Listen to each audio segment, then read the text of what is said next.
ಮತ್ತೆ ಸಾಬೀತಾದಂಗೆ ಕಾಣಿಸ್ತಾ ಇದೆ. ಸಿಎಂ ಪತ್ನಿ ಪಾರ್ವತಿಗೆ ಸುಪ್ರೀಂ ಕೋರ್ಟ್ನಲ್ಲಿ ರಿಲೀಫ್ ಸಿಕ್ಕಿದೆ. ರಾಜಕೀಯ ಹೋರಾಟ ಚುನಾವಣಾ ಕಣದಲ್ಲಿರಬೇಕು, ಇಡಿಯನ್ನ ರಾಜಕೀಯ ಹೋರಾಟಕ್ಕೆ ಅಂತ ಬಳಸಬಾರದು. ಕೇಂದ್ರದ ವಿರುದ್ಧ ಸುಪ್ರೀಂ ಕೋರ್ಟ್ ಸಿಜೆಐ ಗರಂ ಆಗಿದ್ದಾರೆ.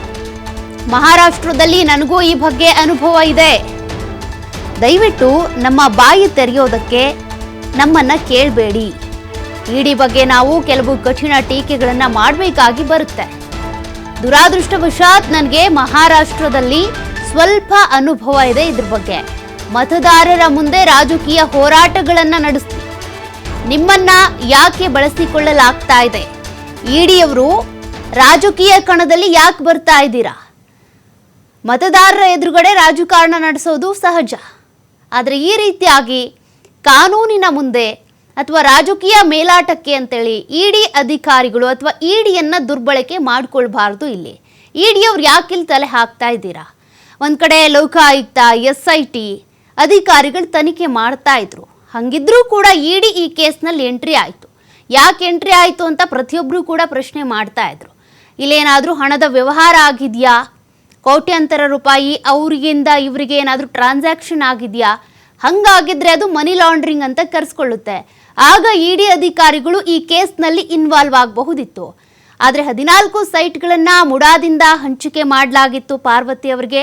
ತದನಂತರ ಈ ಕೇಸ್ ಈ ರೀತಿಯಾಗಿ ಕಗ್ಗಂಟು ಆಗ್ತಾ ಇದ್ದಂತೆ ಆ ಸೈಟ್ಗಳನ್ನು ಮುಡಾಗೆ ವಾಪಸ್ ಮಾಡಿದ್ದೂ ಆಗಿದೆ.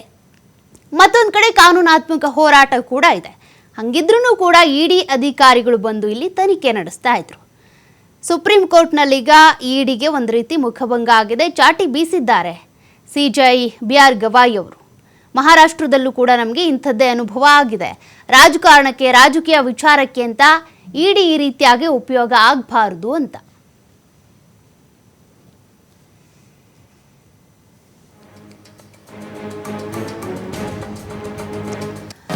ನೋಡಿ, ಈ ಮುಡಾ ಕೇಸ್ ಅನ್ನೋದು ರಾಜ್ಯ ರಾಜಕಾರಣದಲ್ಲಿ ಸಾಕಷ್ಟು ಸಂಚಲನವನ್ನ ಹುಟ್ಟು ಹಾಕಿತ್ತು. ಕಾರಣ ಸಿಎಂ ಸಿದ್ದರಾಮಯ್ಯ ಏನಿದ್ದಾರೆ, ಅವರ ಇಷ್ಟು ವರ್ಷಗಳ ರಾಜಕಾರಣದಲ್ಲಿ ಅವ್ರ ಮೇಲೆ ಯಾವತ್ತೂ ಯಾರೂ ಕೂಡ ಬೆರಳು ತೋರಿಸಿ ಮಾತನಾಡಿರಲಿಲ್ಲ. ಆದರೆ ಈ ಒಂದು ಮುಡಾ ಕೇಸ್ ಏನಿದೆ ಸಾಕಷ್ಟು ಗೊಂದಲವನ್ನ ಉಂಟು ಮಾಡಿತ್ತು. ನಿಜಕ್ಕೂ ಕೂಡ ಈ ಮುಡಾ ಸೈಟ್ಗಳನ್ನ ಅನಧಿಕೃತವಾಗಿ ಅಥವಾ ಅಕ್ರಮವಾಗಿ ತೆಗೆದುಕೊಂಡಿದ್ದಾರಾ? ತಮ್ಮ ಪ್ರಭಾವವನ್ನ ಬಳಸಿ ಸಿದ್ದರಾಮಯ್ಯನವರು ತಮ್ಮ ಪತ್ನಿಗೆ ಸೈಟ್ ಕೊಡಿಸಿದ್ದಾರಾ? ಎಲ್ಲಾ ನಿಟ್ಟಿನಲ್ಲೂ ಸಾಕಷ್ಟು ಚರ್ಚೆಗಳಾಗ್ತಾ ಇತ್ತು. ಲೋಕಾಯುಕ್ತ ಅಧಿಕಾರಿಗಳು ಸೇರಿದಂತೆ SIT ಅಧಿಕಾರಿಗಳು ಸಾಕಷ್ಟು ತನಿಖೆ ಮಾಡಿದ್ರು. ಸಿಎಂ ಸಿದ್ದರಾಮಯ್ಯ ಇರ್ಬೋದು, ಅದೇ ರೀತಿಯಾಗಿ ಅವರ ಪತ್ನಿ ಪಾರ್ವತಿ ಇರ್ಬೋದು, ದೇವರಾಜು ಇರ್ಬೋದು, ಇವರೆಲ್ಲರೂ ಕೂಡ ತನಿಖೆ ಫೇಸ್ ಮಾಡಿದ್ರು. ಮಲ್ಲಿಕಾರ್ಜುನ್ ಸ್ವಾಮಿ. ತದನಂತರದಲ್ಲಿ ಈ ಒಂದು ಕೇಸ್ಗೆ ಸಂಬಂಧಪಟ್ಟಂತೆ 4 ಆರೋಪಿಗಳಿಗೂ ಕೂಡ ಲೋಕಾಯುಕ್ತ ಅಧಿಕಾರಿಗಳೇ ಕ್ಲೀನ್ ಚಿಟ್ ಅನ್ನ ಕೊಟ್ಟಿದ್ರು. ಮತ್ತಷ್ಟು ಡೀಟೇಲ್ಸ್ ಕೊಡ್ತಾರೆ ಪ್ರತಿನಿಧಿ ಸ್ವಾಮಿ. ಈಗಾಗಲೇ ಸಿಎಂ ಪತ್ನಿ ಪಾರ್ವತಿ ಅವರಿಗೆ ಸುಪ್ರೀಂ ಕೋರ್ಟ್ ನಲ್ಲಿ ಬಿಗ್ ರಿಲೀಫ್ ಸಿಕ್ಕಿದೆ.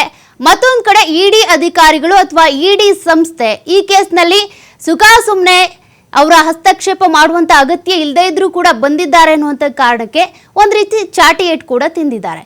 ಇದೆಲ್ಲದ್ರ ಬಗ್ಗೆ ಡೀಟೇಲ್ಸ್ ಕೊಡೋದಾದ್ರೆ, ಸೌಖ್ಯ ಮೂಡಾ ಪ್ರಕರಣಕ್ಕೆ ಸಂಬಂಧಪಟ್ಟಂತೆ ಮತ್ತೊಂದು ಬಿಗ್ ರಿಲೀಫ್ ಸಿಎಂಗೆ ಸಿಕ್ಕಿರುವಂಥದ್ದು.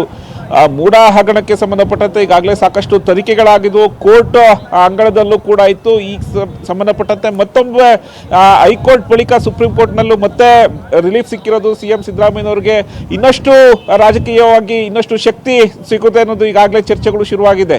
ನಾವು ಮೂಡಾ ಪ್ರಕರಣವನ್ನು ಹಿಂದೆ ನೋಡೋಂಥದ್ದು ಪರಿಸ್ಥಿತಿಯಲ್ಲಿ ಈ ಹಿಂದೆ ಮೈಸೂರು ಜಿಲ್ಲೆಯ ಒಂದು ಕೆಸರೆ ಗ್ರಾಮದಲ್ಲಿ 3.16 ಎಕರೆ ಜಮೀನು ಭೂಸ್ವಾಧೀನ ಆಗಿತ್ತು. ಆ ಭೂಸ್ವಾಧೀನಕ್ಕೆ ಸಂಬಂಧಪಟ್ಟಂತೆ ಮೈಸೂರಿನ ವಿಜಯನಗರದಲ್ಲಿ ಸಿಎಂ ಸಿದ್ದರಾಮಯ್ಯನವರ ಪತ್ನಿ ಪಾರ್ವತಿಯವರಿಗೆ 14 ಸೈಟ್ಗಳನ್ನು ಕೊಡಲಾಗಿತ್ತು ಎಂಬ ವಿಚಾರ ಸಾಕಷ್ಟು ಚರ್ಚೆ ಆಗಿತ್ತು. ಇದು ಕಾನೂನು ಬಾಹಿರವಾಗಿ ಪಡೆದುಕೊಂಡಿದ್ದಾರೆ. ಸಿಎಂ ಅವರ ಒಂದು ಪ್ರಭಾವವನ್ನು ಬಳಸಿ, ಅಂದರೆ ಸಿದ್ದರಾಮಯ್ಯನವರ ಒಂದು ಪ್ರಭಾವವನ್ನು ಬಳಸಿ ಇದನ್ನು ಕಾನೂನು ಬಾಹಿರವಾಗಿ ಪಡೆದುಕೊಂಡಿದ್ದಾರೆ ಎಂಬ ಅರ್ಜಿ ಸಾಕಷ್ಟು ಚರ್ಚೆ ಆಗಿತ್ತು. ಕೋರ್ಟ್ ಮೆಟ್ಟಿಲೇರಿತ್ತು. ಕೋರ್ಟ್ನಲ್ಲೂ ಕೂಡ ಸಾಕಷ್ಟು ವಾದ ವಿವಾದಗಳಾಗಿದ್ವು. ಈಗ ಅಂತಿಮ ಘಟ್ಟದಲ್ಲಿ ಸುಪ್ರೀಂ ಕೋರ್ಟ್ನಲ್ಲೂ ಮತ್ತೆ ಸಿಎಂ ಸಿದ್ದರಾಮಯ್ಯನವರಿಗೆ ಬಿಗ್ ರಿಲೀಫ್ ಸಿಕ್ಕಿರುವಂಥದ್ದು. ಅಂದರೆ ಈ ಹಿಂದೆ ಏನು ಸ್ನೇಹಮಯಿ ಕೃಷ್ಣ ಸೇರಿದಂತೆ TJ ಅಬ್ರಾಹಂ ಒಂದು ಕೋರ್ಟ್ ಮೆಟ್ಲೇರಿದ್ರು. ಕೋರ್ಟ್ ಮೆಟ್ಲೇರಿದಂಥ ಸಂದರ್ಭದಲ್ಲಿ ಸಾಕಷ್ಟು ವಾದ ವಿವಾದಗಳಾಗಿದ್ದು ಅದು ಅಂತಿಮವಾಗಿ ಹೈಕೋರ್ಟ್ ಮೆಟ್ಲಿಗೆ ಕೂಡ ಏರಿತ್ತು. ಹೈಕೋರ್ಟ್ ಹಂತದಲ್ಲೂ ಕೂಡ ಆ ಅಷ್ಟರಲ್ಲಿ ಲೋಕಾಯುಕ್ತ ತನಿಖೆಗೆ ರಚನೆ ಮಾಡಲಾಯಿತು. ಲೋಕಾಯುಕ್ತದಿಂದ ಕೂಡ ಬಿ ರಿಪೋರ್ಟ್ ಸಿಕ್ತು. ಅದನ್ನ ಪ್ರಶ್ನಿಸಿ ಮತ್ತೆ CBIಗೆ ಕೊಡಬೇಕು ಅಂತ ಸ್ನೇಹಮಯಿ ಕೃಷ್ಣ ಅವರು ಅರ್ಜಿಯನ್ನ ಹಾಕ್ತಾರೆ. ಅದು ಕೂಡ ವಜಾ ಆಗಿತ್ತು. ಈ ಬಳಿಕ ಇಡಿ ಇನ್ನಷ್ಟು ಹೆಚ್ಚಿನದಾಗಿ ತನಿಖೆ ಮಾಡಬೇಕು ಅನ್ನೋದು ಒಂದು ಸಮನ್ಸ್ ಅನ್ನ ಕೊಟ್ಟಿರ್ತಾರೆ. ಅಂದ್ರೆ ಹೈಕೋರ್ಟ್ನ ಆದೇಶವನ್ನ ಪ್ರಶ್ನಿಸಿ ಸುಪ್ರೀಂ ಕೋರ್ಟ್ನಲ್ಲಿ ಇಡಿ ಅಧಿಕಾರಿಗಳು ತಮ್ಮ ಅರ್ಜಿಯನ್ನ ಹಾಕ್ತಾರೆ. ಅರ್ಜಿಗೆ ಸಂಬಂಧಪಟ್ಟಂತೆ ಇವತ್ತು ಇನ್ನಷ್ಟು ಬಿಗ್ ರಿಲೀಫ್ ಸಿಕ್ಕಿರುವಂಥದ್ದು. ಅಂದ್ರೆ ಹೈಕೋರ್ಟ್ ಏನು ತೀರ್ಪಿನ ಬಳಿಕ ಒಂದು ಸಮನ್ಸ್ ಅನ್ನ ಬೈರತಿ ಸುರೇಶ್ ಸೇರಿದಂತೆ CM ಸಿದ್ದರಾಮಯ್ಯನವರ ಪತ್ನಿ ಪಾರ್ವತಿಯವರಿಗೂ ಒಂದು ಸಮನ್ಸ್ ನ ಕೊಡ್ತಾರೆ. ಅಂದ್ರೆ ಇನ್ನೂ ಹೆಚ್ಚಿನದಾಗಿ ವಿಚಾರಣೆ ಮಾಡಬೇಕಾಗಿದೆ. ಆ ವಿಚಾರಣೆಗೆ ಸಂಬಂಧಪಟ್ಟಂತೆ ಅವಕಾಶ ಮಾಡಿಕೊಡ್ಬೇಕು ಅನ್ನೋದು ಕೂಡ ಇಡಿ ಒಂದು ಅರ್ಜಿಯನ್ನ ಆ ಸಮನ್ಸ್ ಅನ್ನ ಇಶ್ಯೂ ಮಾಡುತ್ತೆ. ಆ ಸಮನ್ಸ್ಗೆ ಸಂಬಂಧಪಟ್ಟಂತೆ ಸುಪ್ರೀಂ ಕೋರ್ಟ್ನ ಮೆಟ್ಲು ಇರ್ತಾರೆ. ಸುಪ್ರೀಂ ಕೋರ್ಟ್ ನಲ್ಲಿ ವಿಚಾರಣೆ ನಡೆಸಿದಂತ ಸಂದರ್ಭದಲ್ಲಿ ಸುಪ್ರೀಂ ಕೋರ್ಟ್ನ ಮುಖ್ಯ ನ್ಯಾಯಾಧೀಶರು ಇಡಿಗೆ ಸಾಕಷ್ಟು ಚಾಟಿಯನ್ನ ಬೀಸಿರುವಂತದ್ದು. ಅಂದ್ರೆ ರಾಜಕೀಯವನ್ನಾಗೆ ಮಾಡಿ ನಿಮ್ಮನ್ನ ಯಾಕೆ ಬಳಕೆ ಮಾಡ್ಕೊಳ್ತಾ ಇದ್ದಾರೆ ಅನ್ನೋದು ಕೇಂದ್ರ ಸರ್ಕಾರ